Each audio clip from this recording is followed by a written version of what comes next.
성경은 우리를 이렇게 설명합니다. 성도가 어떤 사람인가 하면 우리는 땅에서 난 사람 아닙니다. 위로부터 나서 하늘에 속한 사람으로 이 땅에서 거룩한 삶을 살아가는 사람이다라고 성도인 우리를 성경은 이렇게 얘기합니다. 여러분들 어디서 나셨습니까? 어느 산부인가요? 예, 맞습니다. 맞는데 실질적으로 더 현실적인 게 뭐냐? 우리는 위로부터 난 자들입니다. 하나님께서 우리를 그렇게 예정하시고 그렇게 만들어 가시는 겁니다. 그리고 우리의 소속은 하늘입니다.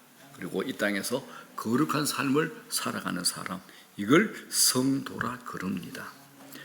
자, 우리가 사는 이 세상에는 그렇지만 우리 눈에 현실만으로 설명하기 어려운 부분들이 많이 있습니다. 만약 이 세상이 눈에 보이는 현실 세계뿐이라면 성실하게 사는 사람들은 이 땅에서 다 형통해야 됩니다. 건강관리만 잘하면 병에 안 걸려야죠. 매사에 조심성만 있으면 사고를 당하지 않아야 됩니다. 그런데 이 세상은 그렇지 않다라는 겁니다. 내가 아무리 노력을 해도 삐뚤어지는 인간관계가 있습니다. 오해가 쌓이고 아무리 풀려고 하려 해도 되지 않는 게 있습니다.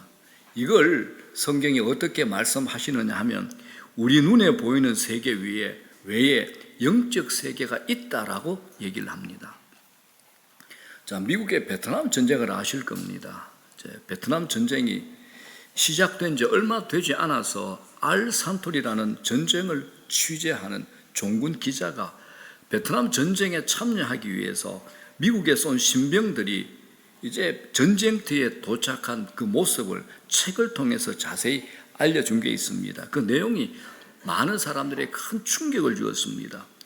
베트남 전쟁이 시작될 때만 하더라도 미국인들이 대다수가 전쟁이 무엇인지 몰랐습니다. 단지 그들이 전쟁에 나가면 위험수당이 붙으니까 돈을 많이 받을 수 있다, 벌 수 있다, 이 소리에 많은 청년들이 무조건 지원을 했다라는 겁니다. 베트남 전쟁에 지원한 신병들이 아무것도 모른 채 베트남 전쟁터에 도착을 합니다. 비행기에서 내린 그들이 부대에 도착하여 간단히 신체 검사를 받기 위해서 줄을 서서 기다리죠. 잡담합니다. 담배 피움입니다. 이야기를 나누며 농담도 하고 큰 소리로 끌끌끌 웃기도 합니다. 이 모습을 종군 기자가 취재를 한 겁니다. 그런데 바로 그때 이들이 쓰이는 연병장에 트럭이 한 대 들어옵니다. 트럭이 들어와 병사 몇 명이 자루를 내리는데 피범벅이 된 자루였습니다. 신병들이 호기심으로 가까이 가서 들여다봤더니 그 중에 터져버린 한 개의 자루에서 형체를 알 수 없는 병사의 시체가 튀어나온 겁니다. 전쟁에서 총을 맞고 이제 죽은 거죠. 그 순간 그 요란하던 연병장이 침묵으로 바뀝니다. 정적이 찾아온 거죠. 그것도 잠시 이들에게 웃음기가 싹 사라집니다.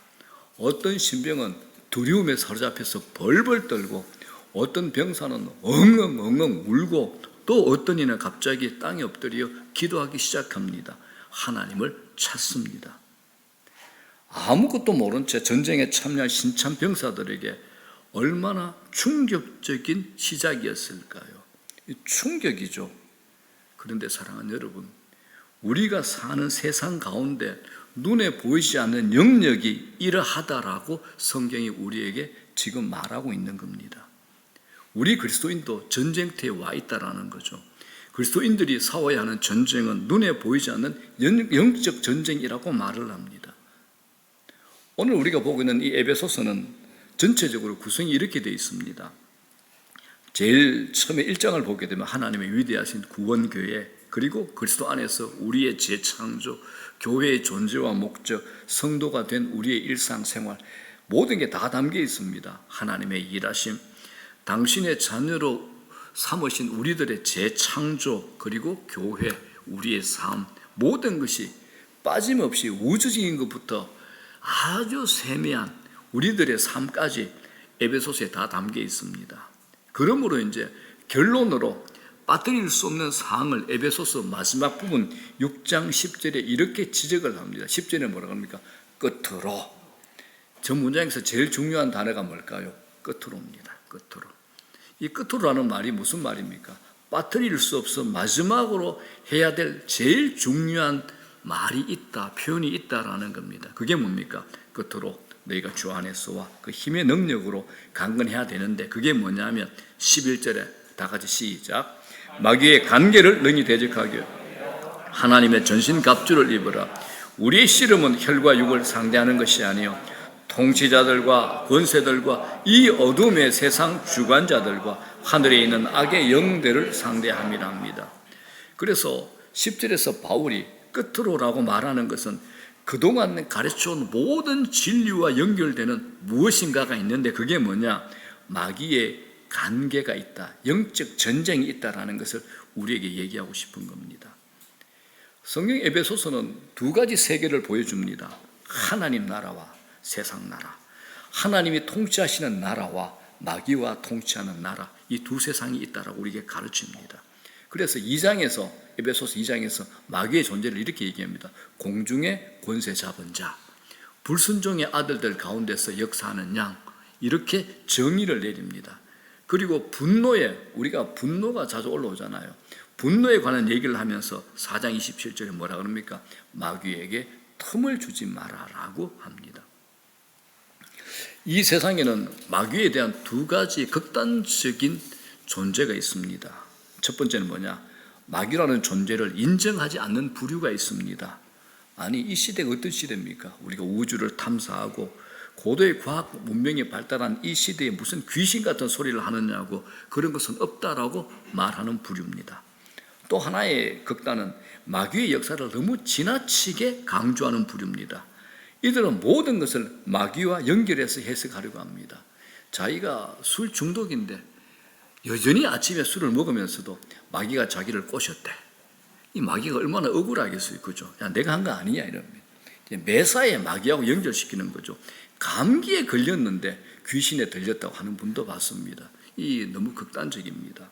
한편은 철저한 무관심, 또 한편은 지나친 관심입니다. 우리는 어떤 자세를 취해야 될까요? 마귀의 존재를 너무 과소평가하는 것도 문제고 너무 과대평가하는 것도 문제입니다. 마귀를 무시하고 별것 아니라고 하는 태도 정말 위험합니다. 사탄은 전능하지는 않지만 능력이 있습니다. 일시적이기는 하지만 이 세상에 곳곳에 다 자기의 자리를 잡고 있습니다. 매우 교활합니다. 사람들을 농락합니다. 마귀라는 영적 실체가 분명히 있다라는 겁니다. 성경 창세기 보십시오. 인류 최초 아담과 하와, 제가 볼 때는 아담과 하와 IQ가 얼마나 될까요? 노벨상 받은 사람 10명 곱하기 100, 그 정도가 아담과 하와 IQ가 될 겁니다. 그런데 이 아담과 하와를 마귀가 넘어뜨렸어요. 이 마귀가 머리가 얼마나 좋겠습니까? 마귀가 예수님도 시험합니다. 가룟 유다는 마귀에게 철저히 이용을 당하죠. 이 마귀를 과소평가해서도 안 되지만 너무 과대평가해서도 안 됩니다. 마귀는 강하지만 전능한 존재는 아닙니다. 예수 그리스도의 십자가 부활 사건 이후 마귀의 권세는 심하게 타격을 입었습니다. 우리가 보혈 찬송을 했잖아요. 마귀가 제일 무서워하는 것, 예수 십자가 보혈입니다. 마귀를 지나치게 강조하는 사람들을 보게 되면 일상의 생활이 잘 이루어지지 않습니다. 항상 두려움에 빠져 있어요. 삶의 캄캄한 동굴에서 빠져나오지를 못하고 있는 겁니다. 마귀는 영적인 존재입니다. 눈에 보이지 않는다라는 겁니다. 보이지 않는 대상과의 싸움이기 때문에 그걸 영적 전쟁이라고 말합니다. 자, 그러므로 여러분, 우리 눈에 보이는 것과 보이지 않는 것을 분별하는 영안을 여러분들이 가지셔야 됩니다. 영적 안목을 가지고, 영안을 가지고 보이지 않는 세계를 지배하고 있는 마귀의 권세와 우리는 싸워야 되는 겁니다. 자, 12절 볼게요. 마귀를 이렇게 설명합니다. 시작. 우리의 씨름은 혈과 육을 상대하는 것이 아니요 통치자들과 권세들과 이 어둠의 세상 주관자들과 하늘에 있는 악의 영들을 상대함이라. 여기서 씨름이 뭐냐? 싸움이나 전투를 얘기합니다. 우리의 싸움은 혈과 육이 아니다. 혈과 육은 연약한 인간 본성을 말합니다. 그래서 우리 그리스도인들이 싸워야 될 적은 연약하고 유한한 우리 인간의 본성, 그것을 뛰어넘는 악한 영적 세력들이다라고 성경이 얘기하는 겁니다. 이게 이제 계급들이 나오죠. 통치자, 누구죠? 그 다음에 권세, 어둠의 세상 주관자들, 하늘에 있는 악의 영들, 이건 사탄의 계급입니다. 통치자들은 나라의 주정부의 대통령, 장관들을 대적하는 그 높은 부류의 사탄들입니다. 권세들은요, 학교, 언론입니다. 이 어둠의 세상 주관자들, 나이트클럽, 마약 이쪽에, 그 다음에 하늘에 있는 악한 영들은 쫄개, 귀신들을 얘기합니다. 이게 전부 다 사탄의 계급입니다. 그래서 마귀는 정치, 언론, 문화, 교회, 가정, 다양한 영역에서 활동을 하고 있습니다. 굉장히 조직적이고 체계적입니다. 특별히 마귀는 힘을 가진 사람들을 이용하기를 좋아합니다. 악한 영향력이 드러나게 하는 거죠. 그리고 마귀는 사람의 영혼에 들어가서 우리에게 영향을 미칩니다. 우리의 마음, 감정, 의지까지도 흔들어 놓고 조정을 하잖아요. 그래서 우리는 보이지 않는 세계를 볼 수 있는 눈을 기르셔야 됩니다. 육안으로 우리 눈에 보이는 세계보다 보이지 않는 세계가 훨씬 더 넓고 강합니다. 자, 성경으로 증명할게요. 고린도후서 4장 18절 시작. 우리가 주목하는 것은 보이는 것이 아니요 보이지 않는 것이니 보이는 것은 잠깐이요 보이지 않는 것은 영원함이라 그럽니다. 보이지 않는 세계가 보이는 세계보다 훨씬 더 실제적이라는 겁니다. 자, 제가 몇 분 여러분들이 물어봤죠. 우리가 이렇게 예배를 드리는데 저와 여러분들이 보고 있는 게 이게 실제잖아요, 그죠? 그런데 이 안에서 주님께서 우리의 예배를 받으시는 게 이게 더 실제고 더 현실이라는 겁니다. 안 믿어지신다는 얼굴인데 이거 믿어지셔야 돼요, 그죠? 이게 더 현실입니다. 보이지 않는 세계가 훨씬 더 실제적입니다. 그래서 영적 전쟁은 눈에 보이는 전쟁보다 훨씬 더 치열합니다.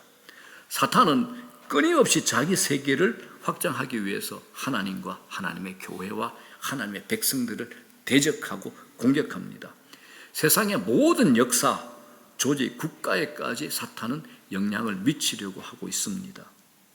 마귀는요, 천의 얼굴을 하고 다닙니다. 가끔 부부간에 별일 아닌 것으로 싸움이 시작되어서 심각한 단계로까지 갈 때가 있잖아요. 교회 안에서도 교인들끼리 싸우는 일이 벌어집니다. 다 같이 예수 믿는데, 다 같이 성경을 신뢰하는데 교인들끼리 싸웁니다. 동력자들끼리 싸워요. 목사들끼리도. 기억하십시오. 마귀와 싸우지 않고 사람과 싸우면 진 겁니다. 분별하시라는 겁니다. 오늘날 많은 교회가 분쟁에 빠져 있습니다. 사람들이 왜 싸우는지 모르고 싸우죠. 싸움의 본질을 정확하게 이해하셔야 된다는 겁니다. 저 사람이 싸움을 걸고 있는가, 아니면 저 사람을 통해서 사단이 싸움을 걸고 있는가, 이거 분별하셔야 됩니다. 어떻습니까? 저 사람이 내게 싸움을 거는 것인가, 아니면 저 사람을 통해서 사단이, 마귀가 내게 싸움을 걸고 있는가, 이거 분별하시라는 겁니다. 누군가 비난하고 불평을 늘어놓을 때 그걸 어떻게 다루어야 될까요? 드러난 표면만이 아니라 숨어있는 이면을 볼 수 있는 눈을 가지셔야 됩니다. 마귀는 항상 부정적입니다. 파괴적인 형태를 몰고 가려고 합니다. 누가 나를 화나게 할 때 바로 화내지 말고 한번 생각해 보셔야 됩니다. 나의 분노를 누가 사용할까요?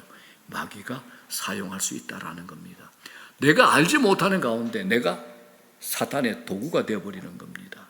그러므로 신자는 겉으로 드러난 현상만 보고 판단하고 결정을 내려서는 안 됩니다. 누가 나를 비난한다고 해서 당장 반응해서는 안 된다는 겁니다. 마귀는 우리를 자극합니다. 그리고 우리를 충동을 일으킵니다. 우리를 교만하게 자꾸 만들어요. 그래서 넘어지게 만듭니다. 우리는 언제나 겸손해야 됩니다. 언제나 겸손입니다. 그런즉 선줄로 생각하든 넘어질까 조심하라. 언제나 겸손해야 되는 겁니다. 많은 경우에 이 영적 전쟁이 우리 마음에서, 우리 내면에서 일어납니다. 영적 전쟁의 최대 격전지가 어디냐? 실질적으로 우리 마음입니다. 내가 생각하고 선택하고 결정을 내리는 일들, 내가 하는 말에 마귀가 영향을 줄 수 있다는 것을 알고 기도로 무장하고 말씀으로 분별해내는 작업을 늘 하셔야 됩니다. 자, 11절 보십시오. 뭐라 그럽니까? 다 같이 시작. 마귀의 관계를 능히 대적하기 위하여 하나님의 전신갑주를 입으라. 이 관계가 뭡니까? 간사한 꾀죠. 간사한 꾀. 영적 전쟁에서 무서운 것은 마귀 자체보다 마귀의 관계가 더 무서운 겁니다. 마귀의 관계. 마귀는 우리가 쉽게 알아차릴 수 없도록 아주 매우 교모하게 우리를 유혹합니다. 자, 마귀의 속성, 마귀의 전략을 가장 잘 설명한 곳이 바로 요한복음 8장에 나옵니다. 자, 다 같이 시작. 너희는 너희 아비 마귀에게서 났으니 너희 아비의 욕심으로 너희도 행하고자 하느니라. 그는 처음부터 살인한 자요 진리가 그 속에 없으므로 진리에 서지 못하고 거짓을 말할 때마다 제 것으로 말하나니 이는 그가 거짓말쟁이요 거짓의 아비가 되었습니다. 마귀의 속성을 잘 소개하고 있습니다. 마귀는 처음부터 살인하는 자라는 겁니다. 마귀가 하는 일은 굉장히 폭력적입니다. 잔인합니다. 피를 보고자 하는 겁니다. 그 배후에 누가 있을까요? 사탄이 있습니다. 그래서 우리가 하는 말, 선택, 결정 이걸 가지고 내가 이것이 사람을 죽이는 일이냐 살리는 일이냐 이것으로 구분해 보셔야 됩니다. 사람을 살리는 것은 성령이 하시는 일입니다. 사람을 죽이는 일은요 마귀가 우리를 사용해서 하는 겁니다.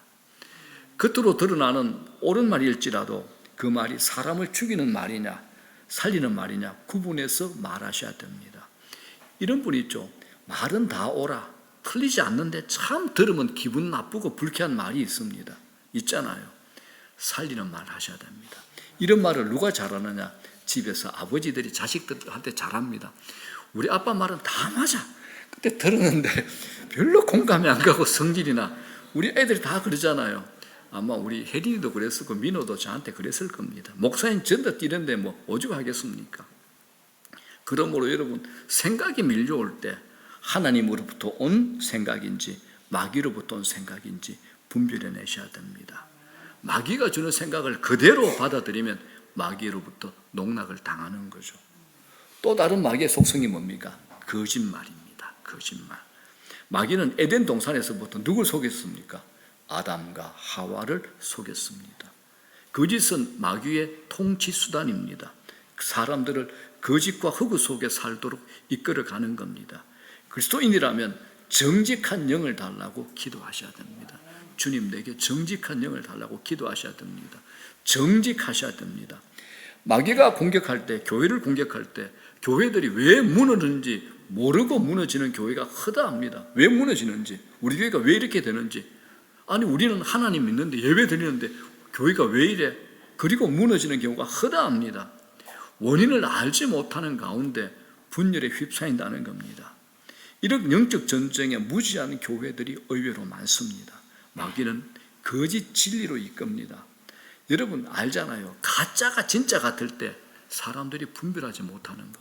가짜가 진짜 같을 때 사람들이 분별하지 못하는 겁니다. 마귀는 정확히 무엇을 공략해야 되는지 다 알고 있습니다. 우리의 급소를 알고 있다라는 겁니다. 그러므로 여러분 영적 전쟁에서 이기셔야 됩니다. 이길 수 있습니다. 그런데 우리 노력만으로는 이길 수 없습니다. 우리의 힘을 의지할수록 처참한 실패를 경험하게 될 겁니다. 자, 그러면 이제 구체적으로 우리가 어떻게 해야 될까라는 겁니다. 바울은 먼저 영적 전쟁에서 보호 장비를 설명합니다. 자, 다 같이 읽어보겠습니다. 14절부터 시작. 그런즉 서서 진리로 너희 허리띠를 띠고 의의 호심경을 붙이고 평안의 복음이 준비한 것으로 신을 신고 모든 것 위에 믿음의 방패를 가지고 이로써 능히 악한 자의 모든 불화살을 소멸하고 구원의 투구와 성령의 금 곧 하나님의 말씀을 가지라. 여러 가지 설명하죠. 진리의 허리띠, 의의 호심경, 가슴을 보호하는 것, 평안의 복음의 신, 믿음의 방패, 구원의 투구, 그리고 마지막 공격력으로 성령의 금, 말씀을 소개합니다. 이건 다 아시잖아요, 그죠? 그런데 한 가지 제일 더 중요한 게 남아 있습니다. 그게 뭐냐? 그게 뭘까요, 여러분? 기도입니다. 기도. 그러면서 18절 뭐라 그럽니까? 모든 기도와 간구를 하되라고 합니다. 바울은 영적 전쟁에서 결론적으로 기도의 중요성을 강조합니다. 왜 우리가 항상 기도해야 됩니까? 마귀가 항상 공격하기 때문에 그렇습니다. 그래서 우리는 항상 기도하는 겁니다. 마귀는 언제든지 공격할 수 있습니다. 그렇기 때문에 우리는 항상 기도해야 됩니다. 기도하는 동안에 마귀가 우리를 공격할 수 없죠. 마귀는 우리 기도의 불이 꺼지기를 기다리고 있습니다. 대개 우리는 위기의 순간에는 기도를 많이 합니다. 그런데 위기의 순간이 지나면 기도하지 않습니다. 그때가 진정한 위기입니다. 그때가 진짜 위기입니다. 기도하지 않는 순간이 우리의 위기입니다. 마귀는 우리가 기도하지 않은 그 순간을 노리는 겁니다. 여러분, 우리가 어떻게 항상 기도할 수 있을까요? 다른 것 하지 말고 기도만 하라, 이 이야기 아닙니다.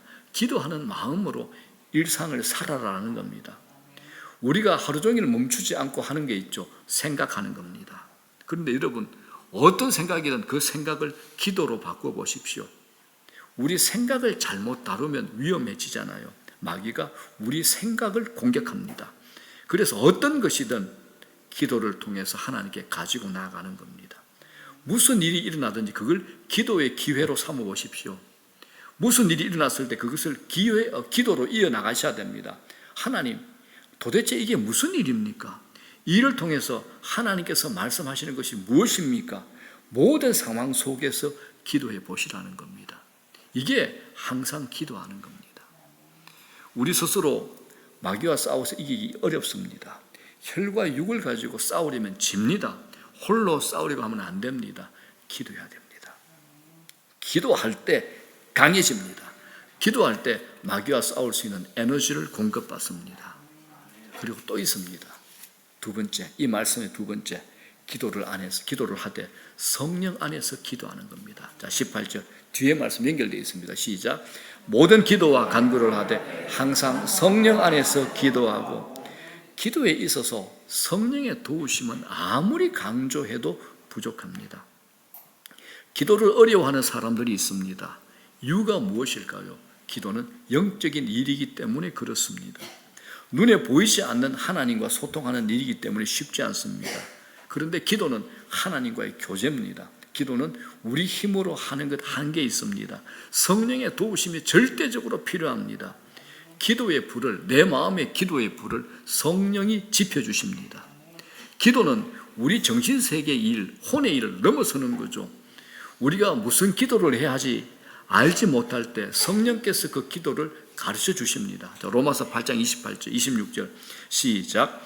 이와 같이 성령도 우리의 연약함을 도우시나니 우리는 마땅히 기도할 바를 알지 못하나 오직 성령이 말할 수 없는 탄식으로 우리를 위하여 친히 간구하시느니라. 그러므로 성령이 이끌어 주시는 기도는 차원이 다릅니다. 내가 하는 것이 아니라 성령이 주도하시기 때문에 그렇습니다. 성령으로 기도한다는 것은 내가 원하는 것으로 기도하는 것을 포기함을 의미합니다. 성령은 우리를 하나님 뜻 가운데로 인도하시죠. 성령의 도우심을 따라하는 이 기도가 영적 전쟁에서 이기게 합니다. 어떻게 기도하죠? 항상 기도합니다. 두 번째는요, 성령 안에서 기도합니다. 자, 그런데 또 하나 더 있습니다. 자, 18절 시작. 모든 기도와 간구를 하되 항상 성령 안에서 기도하고 이를 위하여 깨어 구하기를 항상 힘써합니다. 자, 정리해 봅시다. 기도를 항상 해야 돼. 생각도 기도로 바꿔보는 겁니다. 또 그리고 이 기도가 성령 안에서의 기도가 되어야 되는데, 그리고 뭐라 그럽니까? 깨어 있으라라는 겁니다. 예수님이 겟세마네 동산에서 십자가를 눈앞에 두고 사투를 벌이는 기도를 하십니다. 그때 제자들의 모습이 어떠합니까? 제자들의 모습을 본 주님께서 이런 말씀을 하십니다. 뭐라 그럽니까? 시작. 시험에 들지 않게 깨어 있어 기도하라. 마음에는 원이로되 육신이 약하도다. 아멘. 제자들은 예수님의 기도에 동참하지 않고 잠이 듭니다. 왜 깨어 있어 기도하라고 하셨습니까? 시험에 들지 않기 위함입니다. 깨어있는 기도하지 않으면 시험에 듭니다. 실제로 베드로와 예수님의 제자들은 십자가 사건 앞에서 참패를 당합니다. 마귀의 밥이 되죠. 기도의 실패는 참패로 이어집니다. 베드로는 마귀에게 당한 이 뼈아픈 경험을 가지고 후에 자기 인생 마지막 시기에 기록한 성경이 뭡니까? 베드로서잖아요. 그죠? 그 베드로 전서를 기록할 때 이렇게 우리에게 자기의 교훈을 남깁니다. 베드로전서 5장 8절 시작.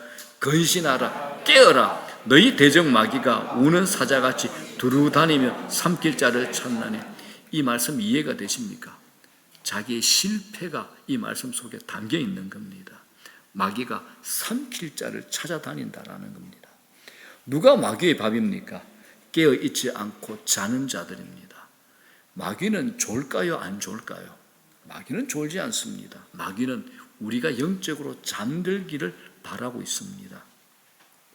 사랑하는 여러분, 그렇기 때문에 교회에 이 믿음의 공동체 안에 머물지 못하면 이런 사실을 자각하지도 못하고 인식하지도 못하고 삽니다. 마귀의 장난감이 됩니다. 마귀가 그 사람을 가지고 놉니다. 자기도 모르게 끌려가는 겁니다. 무엇에 홀린 것처럼 행동하는 사람이 있죠. 무엇인가 막 뒤집어진 것처럼 뒤집혀 있는 사람은 이런 사람이 있습니다. 우린 그런 사람에게 어떤 표현을 합니까? 귀신에 들렸다라는 표현을 씁니다. 악한 영이 그를 장악한 상태가 되는 거죠. 깨어 있어야 됩니다. 깨어 있어야 마귀의 공격을 알아차립니다. 올 것을 미리 알고 대비를 합니다. 영적인 각성 상태가 굉장히 중요하다라는 겁니다. 여러분들이 깨어 있으면 마귀가 주로 공격하는 방향과 패턴을 알 수 있습니다. 아, 이거는 마귀가 하는 거구나. 기도로 깨어 있으면 그게 보입니다. 그게 느껴집니다. 마귀의 움직임이 보이고 마귀의 전략과 전술이 이제 영안으로 보이고 느껴지기 시작하는 겁니다. 이게 기도 힘입니다. 이걸 가지고 뭐라 그러냐? 영빨이라 그럽니다. 여러분 모두가 이런 분들이 되시기를 주의 이름으로 축복합니다. 이런 영안이 열리셔야 됩니다. 그런데 영적으로 어두워지면 어떻게 될까요? 아무것도 안 보입니다. 아무것도 안 보이는 겁니다. 깨어 있을 때 공격 지점을 정확히 알 수 있습니다. 기도의 초점도 분명해지죠. 사랑하는 여러분, 이 시대 어떻습니까? 여러분 좌우를 한번 둘러보십시오. 알잖아요. 마귀의 공격에 매우 취약한 시대에 우리가 살고 있다는 거 느끼지 않습니까? 미혹의 시대를 우리는 살아가고 있습니다. 마귀는 믿는 자들의 신앙을 무너뜨리려고 발악을 합니다. 우리의 구원은 취소시킬 수 없잖아요. 우리 안에 성령이 계시니까 이 인치심은 끝까지 갑니다. 그런데 구원은 취소 못 시키는데 하나님의 자녀인데 마귀의 새끼인 것처럼 세상 사람들에게 조롱당하는 것, 그걸 마귀가 원하는 겁니다. 하나님 백성으로서 세상에서 거지처럼 귀신의 자손들처럼 산다고 살아오십시오. 얼마나 치욕이고 얼마나 큰 분노가 되겠습니까? 하나님 영광이 얼마나 가려지겠습니까? 그러므로 여러분, 우리 일상생활, 경건생활이 중요합니다. 매일 기도생활 하셔야 됩니다. 기도의 루틴이 있어야 됩니다. 시간과 장소를 정해놓고 기도하셔야 됩니다. 여러분들은 왜 기도를 항상 졸릴 때 하시나요? 왜 남는 시간에 하시나요? 아니죠. 만약 여러분들이 정말 소중한 사람, 꼭 만나고 싶은 사람 만난다면 어떻게 하겠습니까? 제일 좋은 시간, 제일 맑은 정신으로 만날 거 아닙니까? 그런데 왜 하나님 만나는 그 시간은 졸리는 시간, 남는 시간, 짜투리 시간에 만나시려 그럽니까? 저는 제자훈련 때 얘기하잖아요. 제발 여러분들이 기도의 경험을 경험하시려면 제일 소중한 시간, 제일 정신이 맑은 시간, 제일 귀한 시간을 하나님께 내어드려라. 그러면 하나님께 그 시간에 폭발적인 은혜를 주실 것이다. 그것부터 제가 말씀드립니다. 제발 남는 시간, 짜투리 시간 하나님을 위해서 쓰지 마십시오. 제일 소중한 시간, 정신이 번쩍 드는 시간, 그 시간을 하나님께 드리는 겁니다. 그 시간, 그 장소를 정해놓고 기도하십시오. 자, 다니엘 보십시다. 나는 다니엘이 되고 싶어요. 다니엘을 죽이려고 하는 적진 속에 쌓여 있었습니다. 신박한 상황인데 다니엘은 습관을 쫓아 자기의 자리에 가서 기도합니다. 그것이 다니엘을 지켜내는 겁니다. 일상의 기도를 하려면 기도의 습관이 몸에 배어 있어야 됩니다. 깨어 기도하는 것 중요합니다. 자, 마지막 네 번째, 18절 네 번째입니다. 다 같이 시작. 모든 기도와 간구를 하되 항상 성령 안에서 기도하고 이를 위하여 깨어 구하기를 항상 힘쓰며 여러 성도를 위하여 구하라. 이제 네 개가 나왔죠. 항상 기도한다. 두 번째 무슨 기도요? 성령 안에서 하는데 세 번째는요, 깨어 있다. 네 번째는요, 여러 성도를 위해서 기도하는 거죠. 중보 기도죠. 내 개인의 기도로만 멈춰 있어서는 안 된다라는 겁니다. 서로 중보 기도하셔야 됩니다. 우리는 함께 공동체 생활을 합니다. 홀로 신앙생활 절대 할 수 없습니다. 우리는 서로 연결되어 있습니다. 함께 기도함으로 마귀를 몰아내는 겁니다. 교회 공동체에서 떨어져 있는 사람, 마귀가 공격하기 정말 좋습니다. 너 잘됐다, 너 내 밥이다라고 덤벼듭니다. 그렇기 때문에 이 믿음의 공동체 안에 반드시 있어야 됩니다. 공동체적으로 마음을 모아 기도할 때 영적 활력이 정말 세지는 거죠. 우리는 기도로 서로의 영혼을 지켜주셔야 됩니다. 공동체적인 중보 기도가 그렇게 중요한 겁니다. 셀 안에서도 서로를 위한 기도를 꼭 하셔야 됩니다. 교회를 위해서 기도하십시오. 교회 연합은 매우 중요합니다. 이 도시를 위해서도 기도해야 됩니다. 나라와 지도자를 위한 기도를 하셔야 됩니다. 영적 지도자들을 위해서도 기도해 주셔야 됩니다. 우리 사회에서 일어나는 분열의 배후에는 어둠의 세력이 반드시 숨어 있습니다. 정치인들이 어떤 일이나 어떤 활동을 할 때 사람들에게 정오심을 갖게 하고 파멸을 일으키는 것, 그 배후에 장악하고 있는 어둠의 영역이 있다는 증거가 됩니다. 우리는 기도의 폭을 넓혀야 됩니다. 이 도시를 위해서, 이 민족을 위해서, 세계 열방을 위해서, 박해받는 그리스도인들을 위해서, 그리고 전쟁적인 나라를 위해서 우리의 기도가 여러 영역으로 나가야 됩니다. 그렇기 때문에 우리 교회 금요 기도회 매우 중요합니다. 기도를 통해서 우리 개인이 은혜를 받고 또 영적인 재충전을 하고 내 필요를 위한 기도를 한다. 이 의미도 있지만 더 나아가서 함께 기도하면서 이 도시, 이 나라, 민족과 열방을 향해서 강력한 영적 대포를 쏘는 기도가 되는 겁니다. 이제 말씀 정리합니다. 여러분들에게 묻고 싶습니다. 여러분들이 우리 교회를 볼 때 우리 교회가 죽어 있는 것 같습니까? 아니면 펄펄 살아서 움직이는 교회 같습니까? 답 잘하셔야 됩니다. 이거는 어떤 교회 같습니까? 오케이. 그러면 자, 이렇습니다. 죽어 있는 교회는 마귀가 없습니다. 있을 필요가 없잖아요. 지들이 알아서 다 해. 마귀가 그까지 갈 필요 없어. 근데 펄펄 살아있는 교회는요, 언제나 공격합니다. 살아있는 교회에 마귀가 오는 겁니다. 하나님을 위해서 우리가 일하려고 할 때 그때 찾아옵니다. 여러분, 예수 믿지 않는 남편에게 전도할 때 남편이 가만히 있던가요? 아니요. 남편이 가만히 있는 거 아닙니다. 마귀가 가만히 있지 않는 겁니다. 영적 전쟁이 벌어지는 겁니다. 주변 사람들에게 전도할 때 그냥 전도한다고 생각하지 마십시오. 영적 전쟁입니다. 기도하셔야 됩니다. 우리가 복음 전하다 보면 그 사람이 약속을 해서 안 오면 서운하잖아요. 시험 듭니다. 그런데 내가 기도하고 영적 전쟁의 눈이 열리면 왜 그 사람이 그럴 수밖에 없는가 이해가 되고 더 강력하게 지속적으로 내가 낙심하지 아니하고 그 사람 위해서 기도하게 되는 겁니다. 이게 전도입니다. 내 힘으로 하려고 그러면 매일 나가 떨어집니다. 안 됩니다, 여러분.